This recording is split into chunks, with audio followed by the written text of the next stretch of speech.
नमस्कार दोस्तों।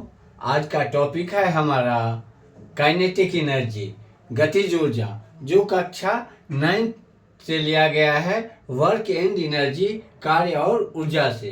Topic start करने से पहले यदि आप हमारे चैनल को पहली बार देख रहे हैं तो और आप छात्र हैं तो प्लीज़ चैनल को सब्सक्राइब कर दीजिए। इस चैनल पे 7वीं से 10वीं तक के साइंस और मैथ के वीडियो रेगुलर अपलोड होते रहते हैं जो आपके पढ़ाई में मददगार साबित हो सकते हैं। और हमारा ये वीडियो पूरी सीबीएसई और एनसीईआरटी के सिलेबस पर आधारित होता है। आज का टॉपिक है हमारा गतिज ऊर्जा, जो हमने कक्षा 9 से लिया गया है। गतिज ऊर्जा या काइनेटिक एनर्जी।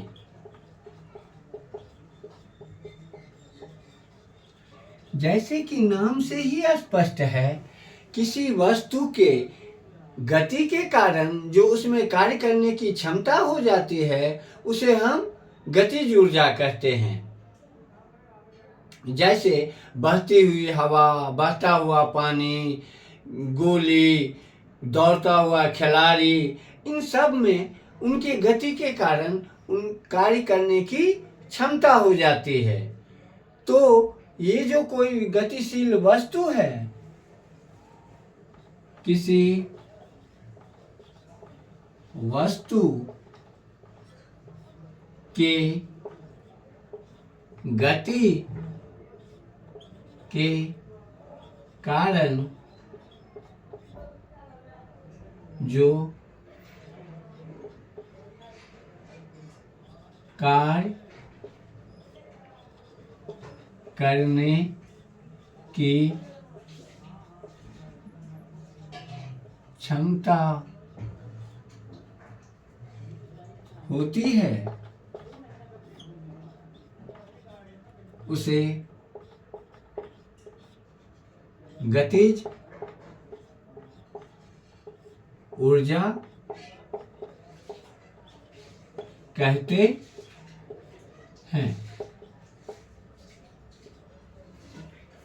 अब हम गतिज ऊर्जा के लिए एक समीकरण के रूप में या व्यंजक प्राप्त करने के लिए हम देखते हैं। मान लेते हैं m द्रव्यमान का कोई ऑब्जेक्ट है, वस्तु है, जिस पे F फोर्स अप्लाइड हुआ है और जो u इनिशियल या प्रारंभिक वेग से गतिशील है।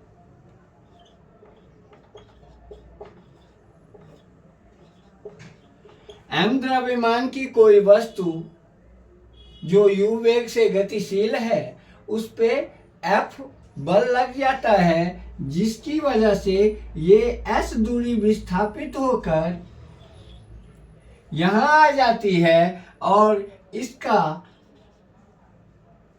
वेग u से बदलकर v हो जाता है।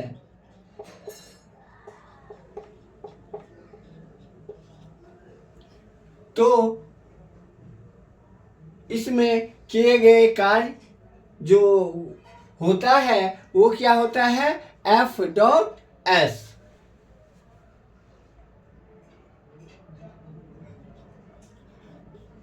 किया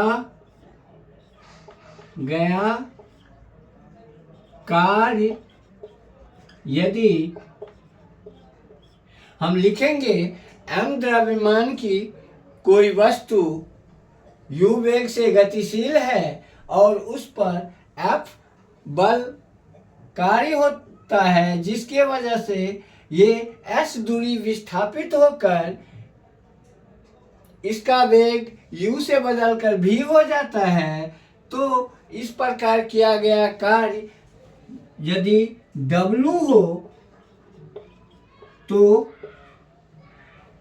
W बराबर होगा F इंटू S। अब जैसा कि हम जानते हैं समीकरण गति के जो समीकरण हैं, वी स्क्वायर बराबर क्या होता है, यू स्क्वायर प्लस 2as। हम उस फॉर्मूले से यदि हम गति के इक्वेशन से हम क्या जानते हैं, वी स्क्वायर बराबर यू स्क्वायर प्लस 2as। अब u को यदि हम इधर लाएंगे तो होगा वी स्क्वायर या माइनस यू स्क्वायर बराबर 2as। इसीलिए s इक्वल टू होगा 2a, इधर मल्टीप्लाई है, इधर आएगा तो डिवाइड हो जाएगा, v square minus u square बट्टा 2a। इसको इक्वेशन फर्स्ट कहें, इसको इक्वेशन सेकंड कहते हैं। और हम न्यूटन के जो के नियम से जानते हैं कि F बराबर क्या होता है, ma।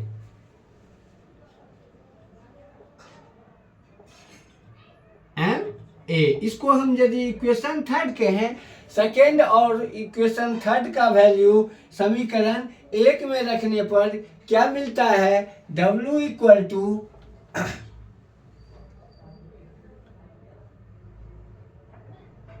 F की जगह क्या लिखेंगे, ma और S की जगह क्या लिखेंगे, b square minus u square बटा 2a। B square minus u square बटा 2a। ये 2a ऐसे कट जाएगा, बराबर W बराबर होगा half m into b square minus u square. अब मान लेते हैं वस्तु की प्रारंभिक अवस्था विरामावस्था हो। यदि वस्तु की प्रारंभिक अवस्था विरामावस्था होगी, इसका मतलब है u इक्वल टू क्या हो जाएगा, 0। यदि u इक्वल टू 0 कर देंगे तो ये काइनेट W बराबर होगा हाफ m v स्क्वायर। अब इस तरह से यदि m द्रव्यमान की कोई वस्तु v एक समान वेग से गतिशील है तो उसका काइनेटिक एनर्जी को हम E से दिखाते हैं। इसका मतलब हो गया ये गतिज ऊर्जा है, तो गतिज ऊर्जा को हम E और नीचे में K लिख देते हैं और E इक्वल टू हो गया हाफ m v स्क्वायर।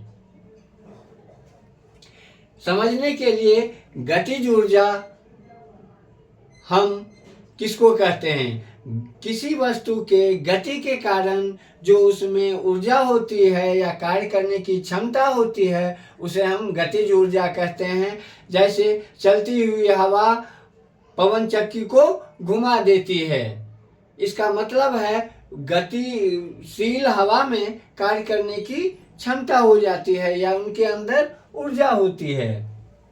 अब इस चीज को के लिए हम एक व्यंजक के लिए एक सपोर्टिव चीज मान लेते हैं। जो m द्रव्यमान की कोई वस्तु है जो u प्रारंभिक वेग से गतिशील है, उस पर F बल लगा दिया गया, जिस वजह से वो s दूरी विस्थापित होकर दूसरे बिंदु पर पहुंचती है, जहां पर उसका वेग बदलकर v हो जाता है। तो इस प्रकार किया गया कार्य बराबर यदि W हो तो हम जानते हैं कि W बराबर क्या होगा, F इंटू S। अब गति के समीकरण से हम जानते हैं कि v स्क्वायर बराबर यू स्क्वायर प्लस 2as।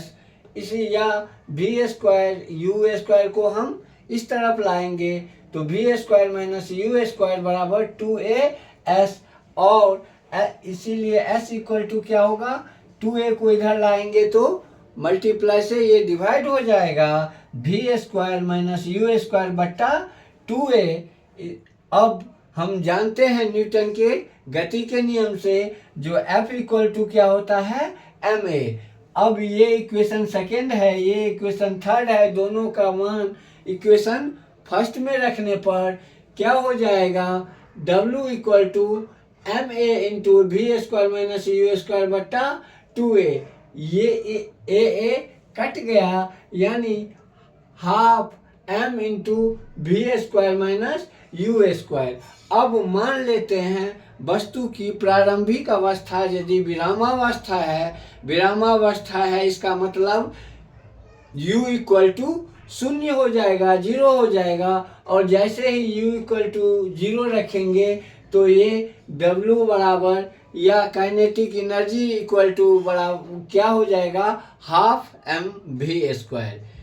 यदि कोई m द्रव्यमान की वस्तु भी एक समान वेग से गतिशील है तो उसके अंदर जो कार्य करने की क्षमता होगी वो हाफ mv स्क्वायर होगा।